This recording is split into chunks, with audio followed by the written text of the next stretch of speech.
Europe 1, 8h37, Patrick Cohen. Le fin mot de l'info. Bonjour Raphaël Antoven. Bonjour Patrick, bonjour à tous. Vous vous penchez ce matin sur le cas très répandu des personnalités publiques tellement susceptibles qu'elles portent plainte à tout bout de champ et à la moindre occasion. Oui, il ne faudrait pas confondre les plaignants et les plaintifs. Dans une société démocratique, la loi prend en charge les plaignants, bien sûr, mais à la récré. Ce sont les plaintifs qui font la loi, les rois du game, comme on dit. Ce ne sont plus les caïds, mais ce sont les victimes qui vont pleurer dans les jupes de la maîtresse en se frottant la tête d'une main et de l'autre, en désignant leur bourreau. Or, le plus souvent, s'ils se frottent la tête, c'est qu'ils cachent une absence de bosse.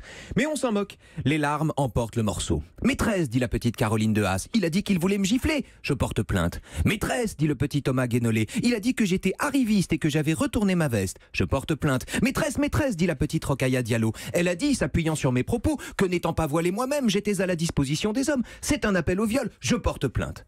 Tel Fabrizio Ravanelli, l'ancien attaquant de l'OM, bien connu pour se faire à lui-même des croche-pattes dans la surface de réparation avant de regarder l'arbitre avec un air douloureux dans l'espoir honteux d'obtenir un pénalty, les plaintifs sont des filous déguisés en victimes. Ils aimeraient bien ressembler à Saint-Sébastien, manque de bol, ils ressemblent à Calimero. Bon, en même temps, ce genre de plainte n'aboutit pas souvent. Dans le meilleur des cas, l'offenseur reçoit un appel à la loi, on peut le dire comme ça. Un rappel à la loi, oui, mais ça n'a aucune importance. Je veux dire, l'enjeu n'est pas d'obtenir réparation, aucun des plaintifs ne l'espère sérieusement. L'enjeu, c'est d'obtenir dommage.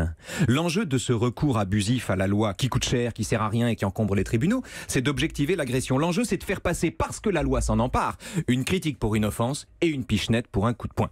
C'est la raison pour laquelle on ne voit jamais un plaintif porter plainte sans dire aussitôt qu'il porte plainte. À la limite, s'il pouvait s'épargner le dépôt de plainte lui-même. Ce qui arrive. Oui, c'est vrai. Parfois on l'annonce et ça ne se On dépose l'annonce pas. et ça ne se fait pas. Mais précisément, parce que s'il pouvait se contenter du tweet où il annonce qu'il porte plainte, le plaintif serait enchanté.